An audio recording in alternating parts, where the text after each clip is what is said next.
Let us begin. So just to say, this is a open session on shelter forums. Shelter forums are not were formed. Well, we'll start. What we're going to do now in this session is we'll give quick presentations on the different forums. So we've got people who've been major protagonists or important people in running them are going to present on the different ones, and then we'll have a Q&A led by Charles. So we're going to start, I guess, with the first one, which is the UK Shelter Forum, and I think, Charles, you are going to talk on this. Oh, wow, nice slide. Yeah, oh, I can't see it yet. Oh, there we go. Okay, great, thanks everybody. And this is a really good opportunity to discuss what we do in the different shelter fora, or forums, whichever we want to call them. And so the UK Shelter Forum, I mean, I've been involved, it must be 10 years now, but it's been going on since 2006.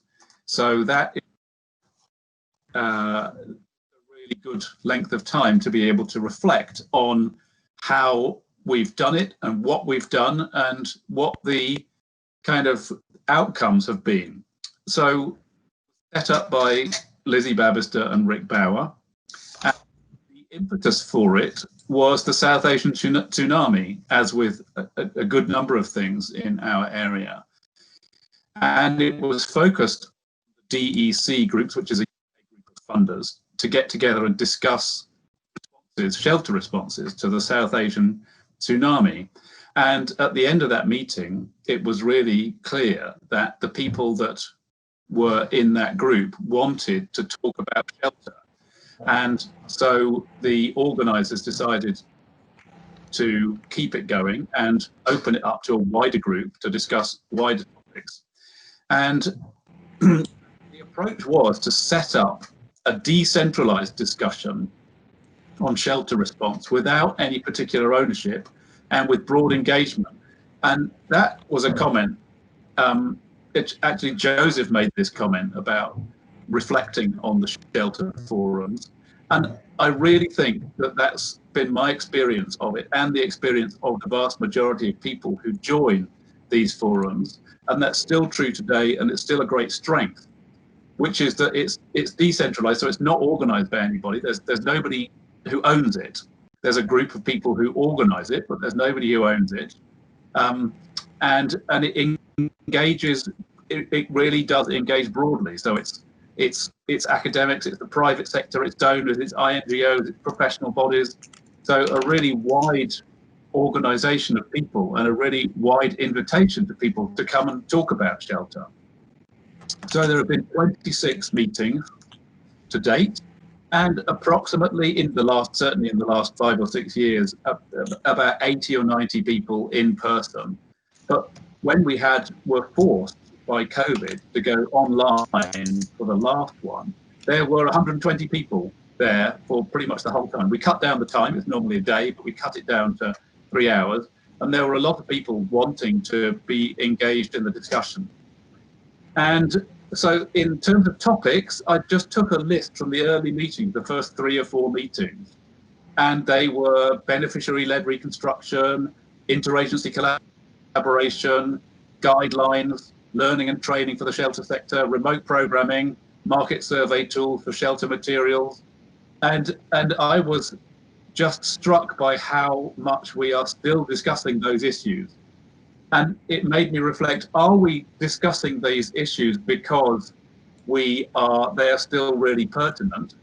Or is it just the same group of people discussing the things that they're interested in? And why haven't we solved them for now? Why haven't we said, okay, we've got that, that's it, let's move on to other things?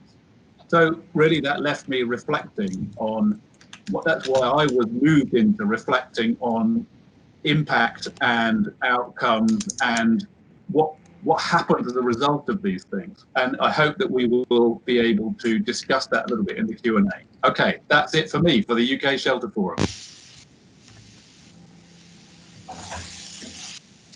Joseph, back to you to introduce the next forum. Awesome, thank you. I had exactly the same question with my son last night. So he said, why can't you go for a hike with us? We're on holiday tomorrow. I said that we're doing a discussion on Shelter Forum. He's like, what's the point of that? Just chatting. What's the outcome? So I think you've nailed exactly the same question as a 12-year-old son, is what's the point of it? I hope we'll come up with a bit more understanding of this as the session goes on. And Hilmi, over to you on USA Shelter Forum. Okay, USA. Wrong title, Interaction Forum. I apologize. Yes. Yeah, I don't know whether I would categorize this as similar to other regional forums or country forums. This is sort of interaction members. Generally, it started with only members, but then we expanded it to a broader audience. So, you know, on a day-to-day meetings, we may get people from donors or universities, students, sometimes World Bank or others, depends on the topic. So the reason it started, I think it's USAID recognized a number of similar meeting or networks exist in other countries or in Geneva or London.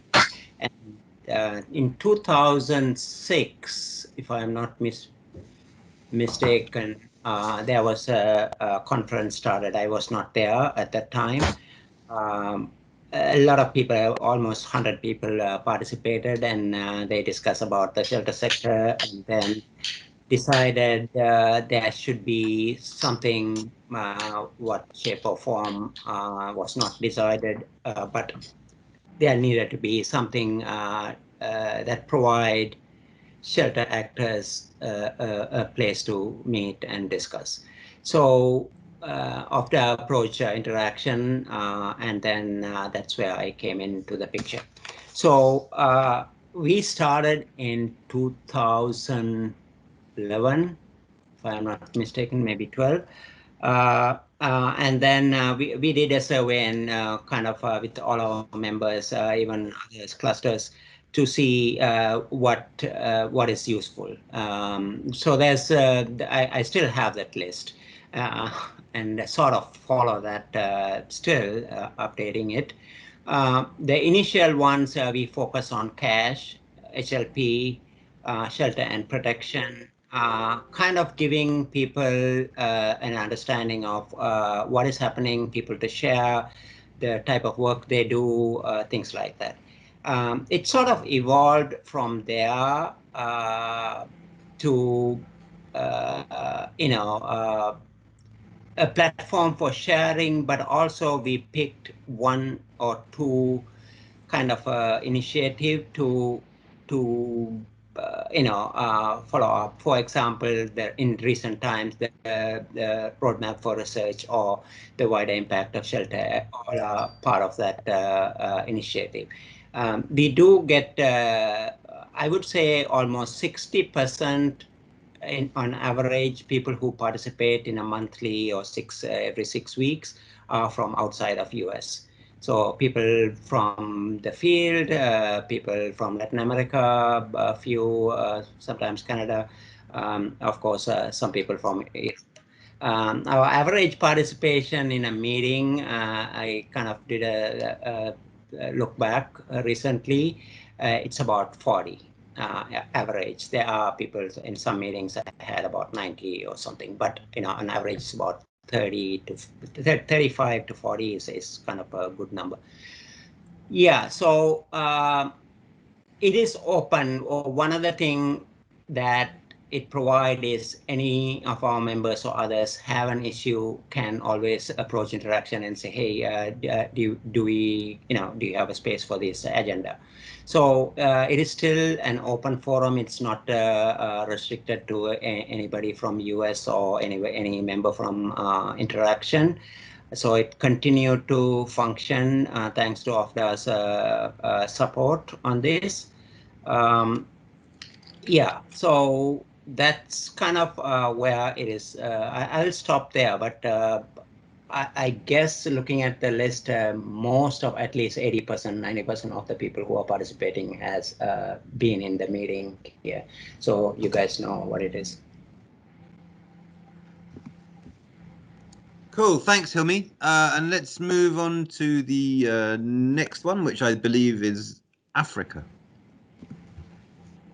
Yep. So I'm going to just present a little bit about the Africa Regional Shelter Forum, which is, I guess, one of the newer ones. It started off in June 2019, and it was kind of pretty much organized by IOM and DRC, and it was a bit an idea that came through from there was a shelter projects workshop that was being organized, and as it was going to gather together a lot of the shelter practitioners from the region, it was decided to have an add-on day, and this is where the idea of the Shelter Forum in Africa grew from.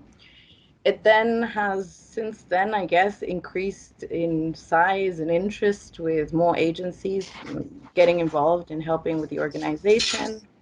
I think the second meeting, we looked a lot at kind of sector integration, looked at links with livelihood resilience, cash-based interventions, HLP, disability inclusion, integration with WASH, and we did have, we had donors attending and people from other sectors, which I think was quite interesting because I think linked to what is, I think Charles mentioned, we have a lot of these meetings and it's always sometimes the same people from the shelter sector. So that was quite interesting to have other relevant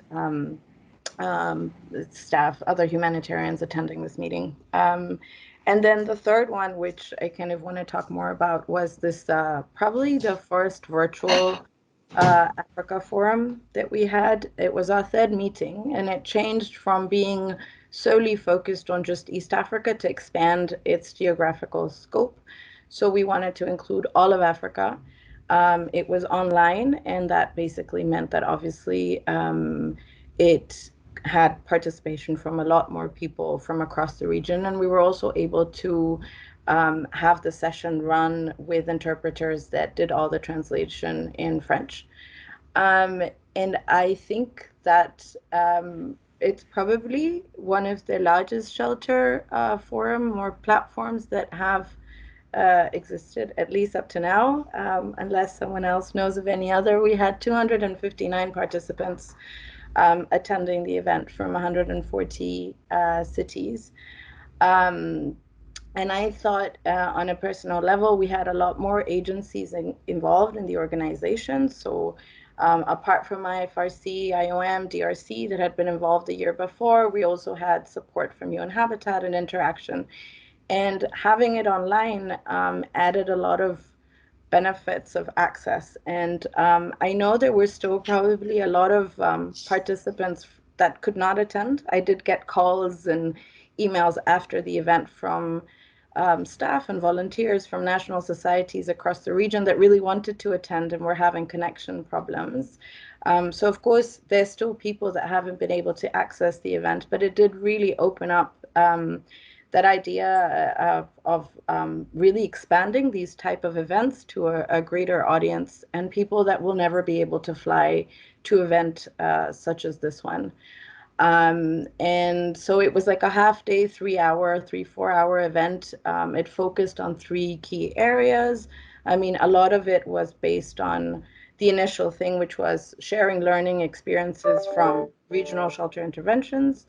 There was also updates on that global and regional initiatives. And then there was this focus on the new hot topic of our times, which is shelter and settlements and public health emergencies and this COVID focus. And we did break out into different work groups as well that then came back and presented. So we tried to make it as participatory as possible. It was a pilot. We didn't know what the turnout would be. But I think overall we were quite proud with the event and the turnout, and it kind of really made us think more of the way forward with these type of events. And I think there were discussions about, do we want to have these type of events more regularly, like on a 6-month basis? Should we also maintain this virtual platform as well as the in-person meetings, maybe even post-COVID when we can finally travel and move around and meet people in person? And other ideas such as, increasing this diverse engagement with more NGOs, donors, private sectors, academic and professional bodies that I think were not probably as present in this last meeting. And really, just as a last point, like focusing on this whole idea that of localization, I think one of the really important things about having virtual events such as this was that we enabled access to a lot of, especially with my I4C hat on, to National Society volunteers that are very interested in engaging. And having worked in the continent for a couple of years, I know that especially Francophone countries have never had the opportunity to engage in these forums. We always have these meetings in English, and then we exclude a lot of people that actually want to really learn. And as one of the kind of priorities of my role, when I was in that role, was capacity building and increasing these opportunities for exchange and learning. So I hope that moving forward we continue with these kind of fora and these ideas of including engagement from people across the continent. And I think that's it for now. Thank you. Over. Awesome, thanks. Let's now switch continent to Asia. Okay, thank you. And Ida. Yeah, thank you, Joseph. And I would like to present on behalf of the Asia Shelter Forum. So far, there has been 2 and 3 forums. And in terms of the topics, there are various engaging topics that has been discussed, such as shelter and settlements, about protection, housing, land, property, disability and inclusion, localization, people-centered approach for the recovery, cash-based assistance, and also about the transitions. And then in terms of the participants, we have quite various participants. We have some individuals as well who are practitioners in the shelter within the Asia Pacific regions. And then some NGOs, UN agencies, Red Cross and Red Cross movement, donors, independent consultants, and also one of the most interesting is an active participation from some of the government from the representing countries.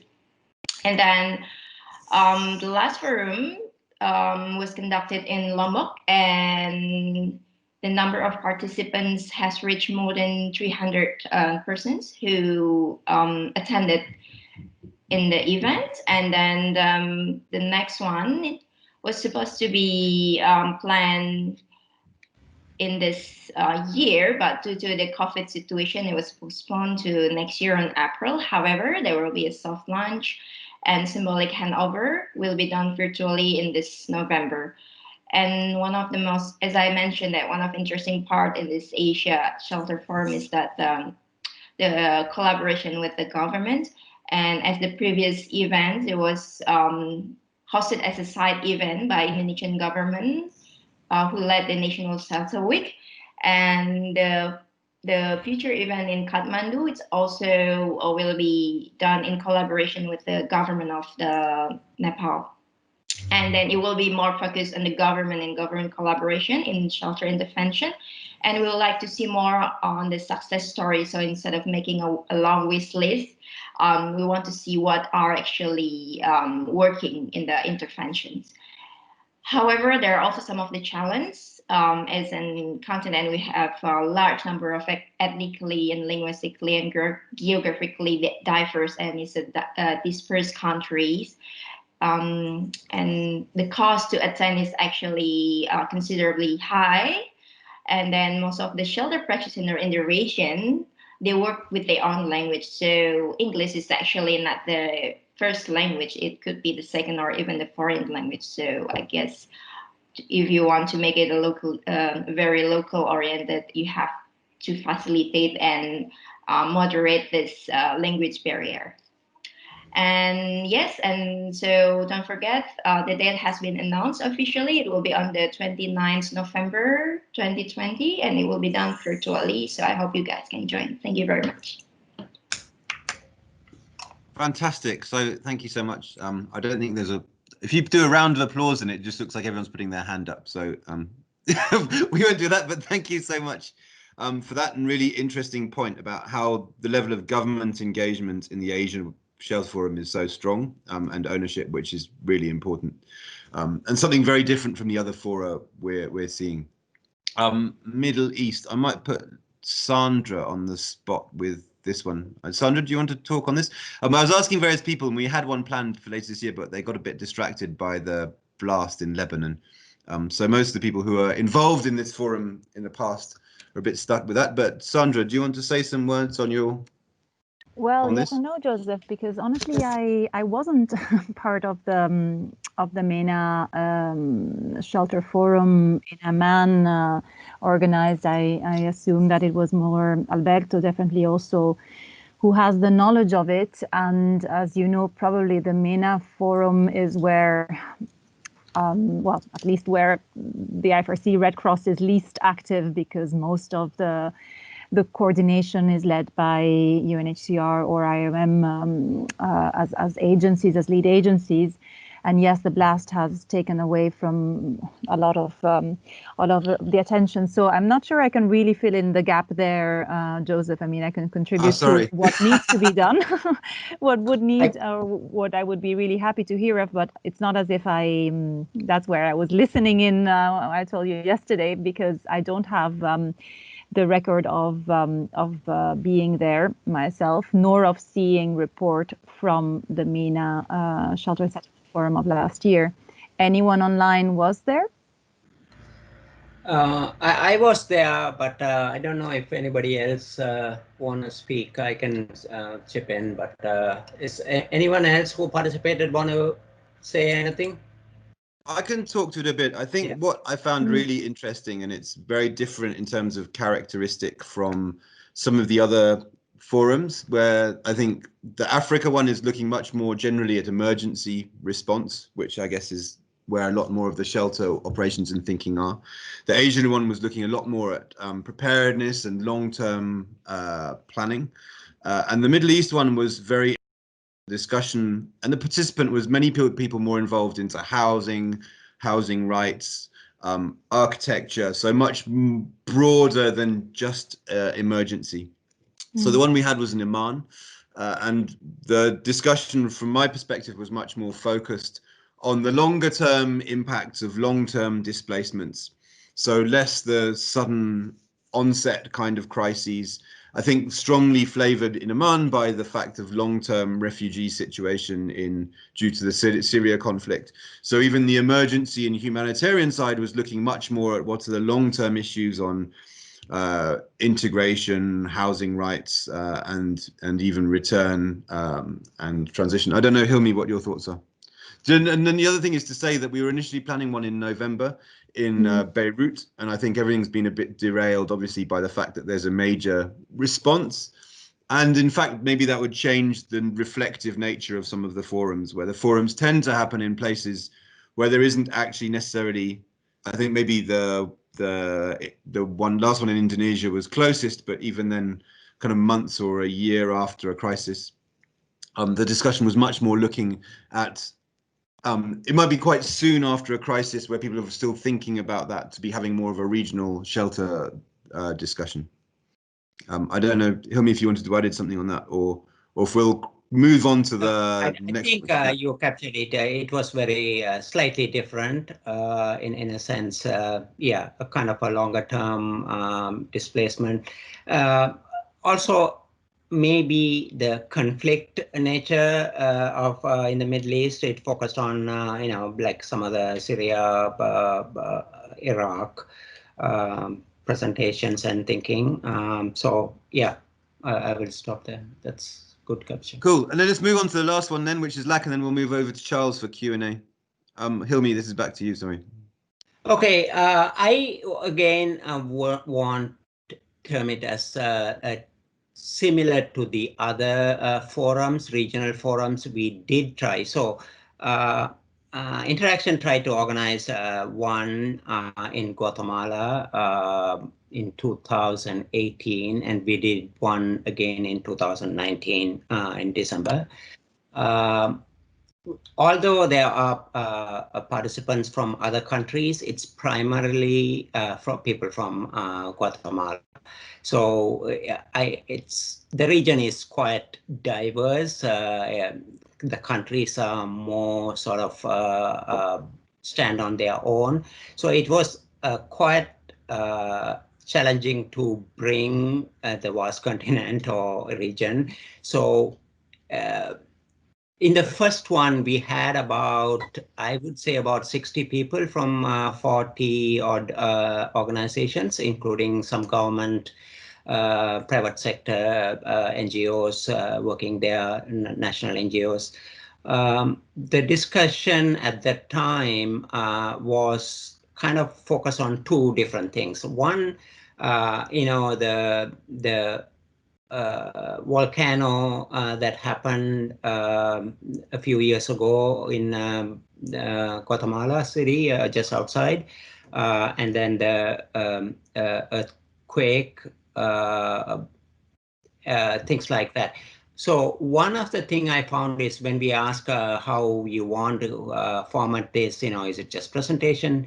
People wanted to know what other organizations are doing in practice. So the first day of the meeting was to visit different organizations' project. So people joined and went to actual field visits. And I was surprised to see even OCHA was there. That is the first time people have seen somebody else's project. What they are doing, what is the thinking, how they design the project, or what they intended outcome, and things like that. So that is I found very useful in terms of looking at, I learned a lot, but also for participants to meet others and share actually in the field. So we had like meetings in the project sites the first day. That was slightly different. The second day, we talked about kind of keeping that going in the country, the network.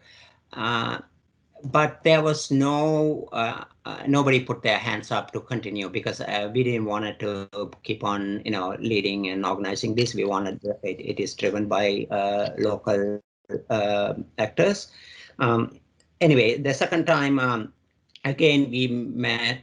It is sort of similar, but this time it was even more one country staff, from Guatemala. We did try to organize some other in other places because it's quite vast and then quite I would say, like Northern Triangle is one area, south of South America, like Chile and other places. And then you have Brazil, Venezuela. So it's, I think if we are going to do something, you need to have sort of that even sub-regional focus. Otherwise, it's going to be challenging to bring everybody into one forum. So the idea is still there to continue, but at the same time, I know the cluster has a regional focal point, Lilia. I'm not sure if she's around. She does sort of a monthly meeting still online, looking at the hurricane preparedness and other things. So there is in addition to that, Latin America has other larger forums. Habitat for Humanity runs Latin America Housing Forum, which is also focused on more development nature. There's an opportunity to link to that to bring more impact. So there's lot of opportunities in the country. And the other thing I found slightly different to other forums is a lot of academics and private sector are quite engaged in the work. There's a lot of knowledge in DRR. There's a lot of capacity in the private sector who engage in these responses. So there's something we could learn for other regions. I'll stop there. Thank you very much, Hilmi. And now we will pass over to Q&A. So I guess we can kill the slides and people can turn their cameras on if they want to. And over to Charles. There's a hand up. Lilia has a hand up. Oh, okay, Lilia. Okay, great. Perfect. Sorry, that yes, yes. Thank you, and hello, everybody. Well, Hilmi mentioned my name because I am the focal point for shelter interagency coordination in Latin America and the Caribbean.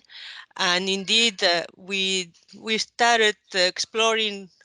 Actually, we did want to organize the regional forum last year. So I started talking to the people who are members of the, it's called the Red Flag Shelter Group, but it's the equivalent of the shelter cluster in Latin America. We are about 25 agencies. So many of the participants were actually keen on this forum. I think there's a lot of potential.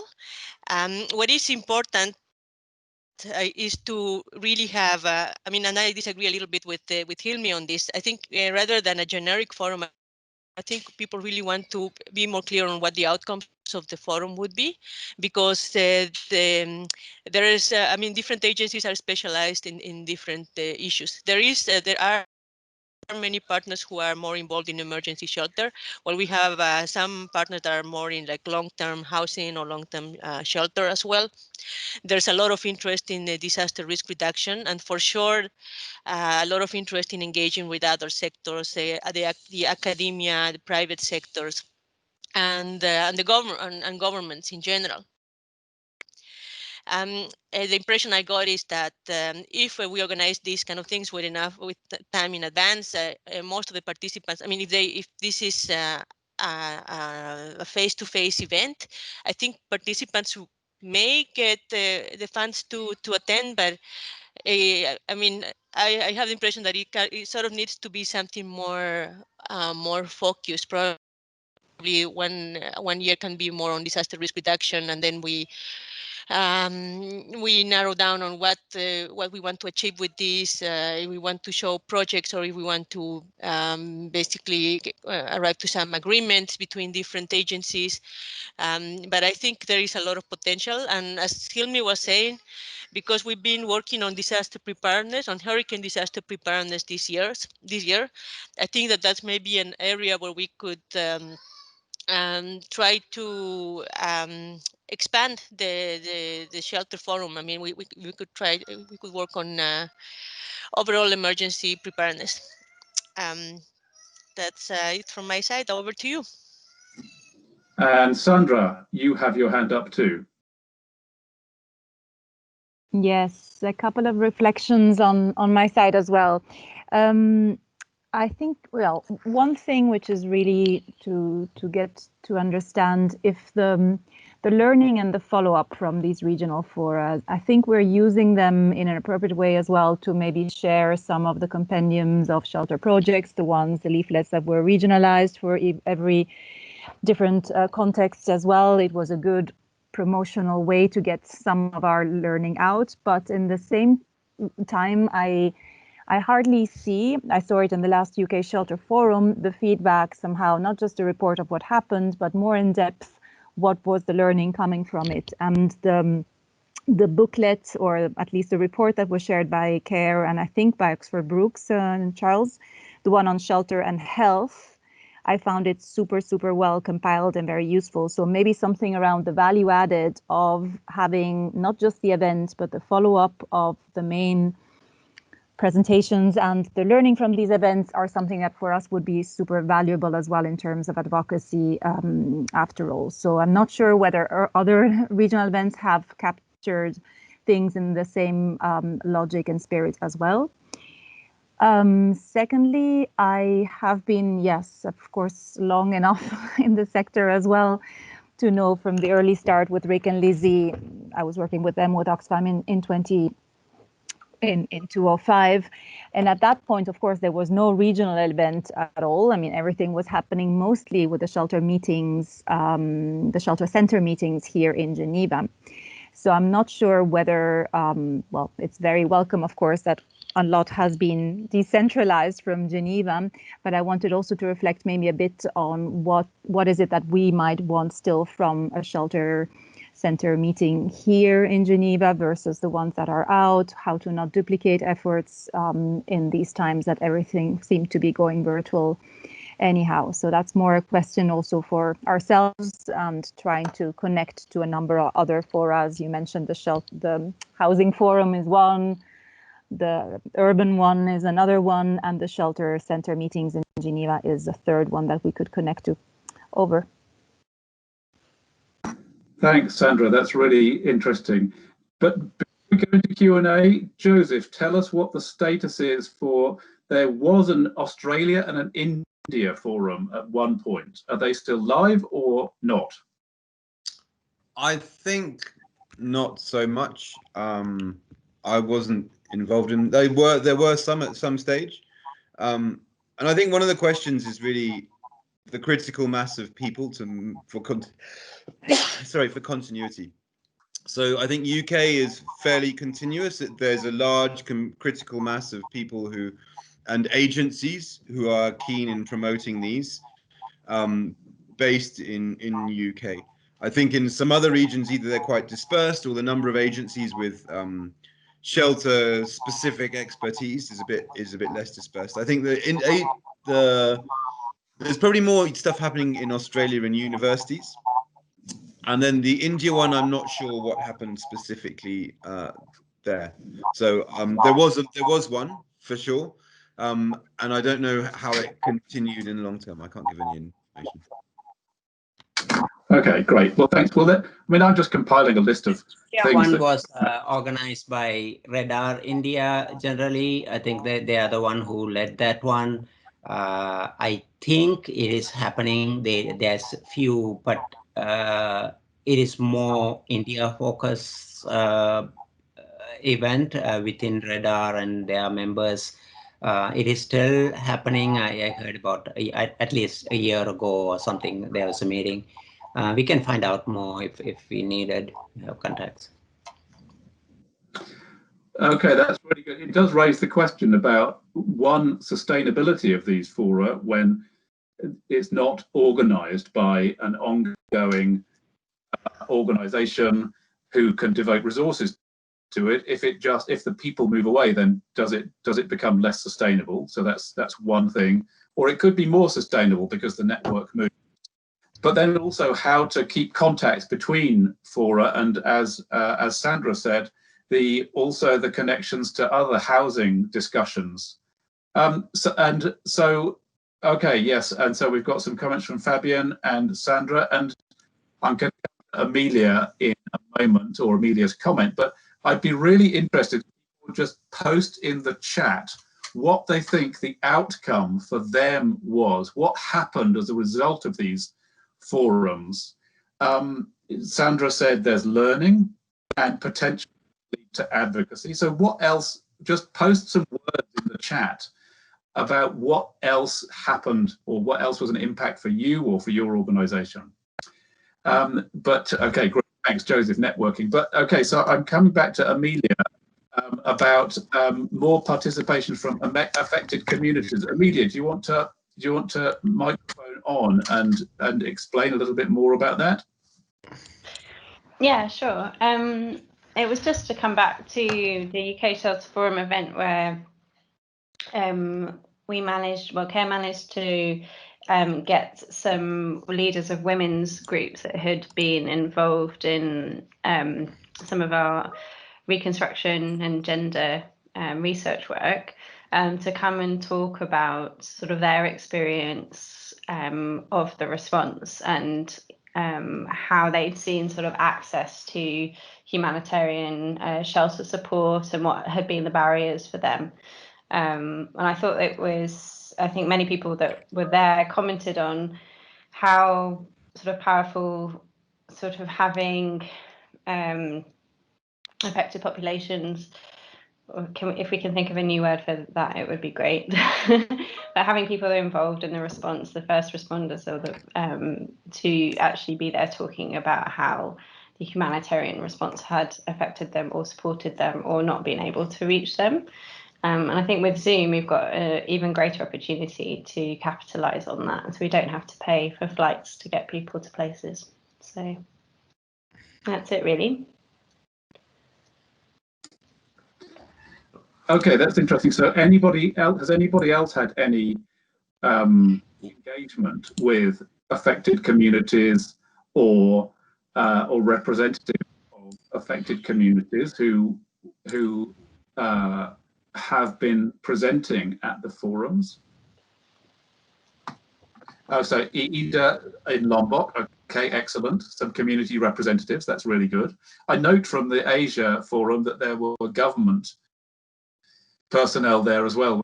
Really interesting ability to discuss. I don't know if it was a different kind of conversation between government representatives and the shelter, because it wasn't, of course, a kind of official channel or any particular advocacy point. So Ida, do you want to say a little bit more specifically about that, about the community representations, and also take on the government, the sort of conversations that were being engaged by the government representatives? Ida, if you can speak. Yeah, sure, but feel free to chip in. I know that Dave is here now, and Maswa, you who are part of the organizer of the previous shelter forum in Lombok. So yeah, it's very interesting because during that event, there are actually some of the affected population, even our volunteers who work directly on the ground, and they are also part of the affected community, attended the event, and they had contributing some of them, like their experience on the ground, to see like what actually they need, and they express that. And since some of the both the local government and the national government were there, so it's sort of like build such bottom-up discussions, and it influenced actually some of the policy, even at the national government, the way we develop some of the guidelines and the strategy, and as well as the work plan for the recovery of the affected population in Nusa Tenggara, West Nusa Tenggara. That's for me. Dave, I know he raised his hand, so please continue. Well, I'm going to add the obvious, Ida, that you were there as government, right? And that really, I guess what we looked at in it's a better way to word it is that the government hosted a national shelter week, and a side event of that shelter week was the practitioners forum. And I guess the focus of the practitioners forum was to try to make sure it focused on building a community of practitioners. So the government was there to open it, and of course some of the people inside the government who are shelter practitioners like Ida were also participants in it. But the aim was that it was very much run by practitioners, although hosted by as a side event. And I think that most of the times that the forums that I've been to have been successful in Asia anyway, has been when they've been a side event of something that's already attracting and bringing people to the table. But I think also there's a sort of challenge of guarding the concept of it being an independent practitioners forum and not becoming overly dominated either by the government's agenda or by the global shelter cluster agenda or any one agency's agenda, and making sure that it is actually representative of the participants in the practitioners in the area. And just also to say I couldn't chat because it appears chat's disabled. That's from me anyway. But yep, that was all. So I noticed that there isn't any. And looking at the website, I mean, a lot of people have said it's about learning, it's about understanding. It's, of course, it's about meeting people, which I think is one of the fundamental things, to be able to just have conversations with people and be aware of what everybody's doing. But I looked at the website, and we don't have the information from, for example, the Asia Forum on there. So this is forum.info, and I'm just looking at Africa now, and I'm not sure if there is information from Africa, but I mean, I think if it is to be a really good exchange, I think that it's really important that some representation of that stays and is available for others to look at as well. So, of course, that's an issue of capacity. But Ida or Dave, were the conversations from Asia forums captured, and is there a different site for the Asia Shelter Forum? Yeah, they were captured, and there's information that was shared amongst the group. But I mean, the Asia Shelter Forum wasn't at the time part of any other global movement. It was the actors in Asia had seen the UK Shelter Forum occur and thought, this is a good idea, let's do one in Asia. It wasn't that there was a global coalition of shelter forums and an agreement to deposit information on a particular website or to share it in a particular manner. So, I mean, it was one of the things that was discussed at the forum, was the idea of that being sort of proposed. And, this was only the third Asia Forum, and it was really a discussion about, well, what's the future? Do we want to keep this going or not? So it was still a very speedy stage, I guess. So there isn't a standardized format until there hasn't been a standardized format. There hasn't been a standard place to store that information or a standard even definition of what those shelter forums are. And so I think some people see them as a practitioners forum, other people might see them and to build a community of practitioners, which would be how I see it. But I think there's many other people who may have a completely different vision of what they are. Hilmi, I think you were trying to. Hilmi, have you still got a hand up, or should yes, I talk to I do. I don't want to take more time unless others speak, but quickly. I wouldn't call the interaction meeting, shelter and settlement meeting as similar to a regional forum. It is primarily, a focus on our members, but we do engage in specific, we have other country working groups or thematic groups like Burkina Faso or Yemen or Syria, Central African Republic working groups. So oftentimes some of the issues, shelter issues that is discussed or challenges people are raising, often taken down to or fed back to some of the regional groups. So in their country working group. So in for example, last time when we talked about Burkina Faso, there was issues, and then it is taken up by some of the country working groups, and there you have advocacy people, you have protection, you have different the staff who participate in those groups. Similarly, the IMAP last time presented urban profiling, so on Syria. So, it has taken, sometimes so there is sort of a cross-fertilization of issues. We know previously, for example, lack of shelter actors in Central African Republic. And we were able to connect people who were able to respond or support existing agencies in the country. There is some outcome of this, not necessarily in every issue. And the other one is also, I don't know if any donors here, like often come to interaction about what is happening in shelter in Syria. So we can organize something that is, specific to that, and with the Syrian working group, so people can give input to the donors and stuff. So there's some outcome of in our meetings in some ways, but it is not it is again based for organizations based in US primarily, and then some others. Yeah. Okay, thanks. So we're coming to the last 5 minutes, so very short comments, please. Over to you, Miguel. Yes, thank you, Charles. This is Miguel working with Miguel Urquia, working with UNHCR for the Global Shelter Cluster. It's great to hear from all these regional fora, and it's fantastic that all this is happening.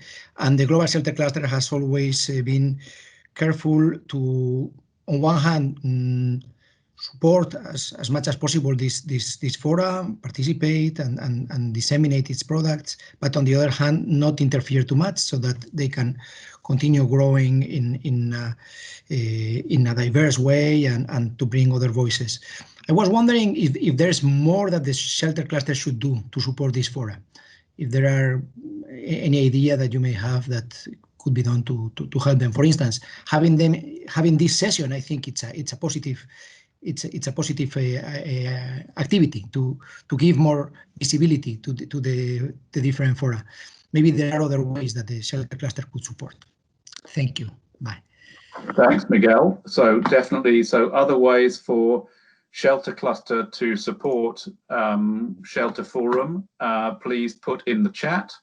Yeah, Hilmi says disorganization and decentralization is often good. And Dave, I don't think you were in right at the beginning of the meeting where we said that it was set up deliberately not to be owned by somebody, and for it to be wide and welcoming and not have a kind of set of kind of codes of conduct or codes.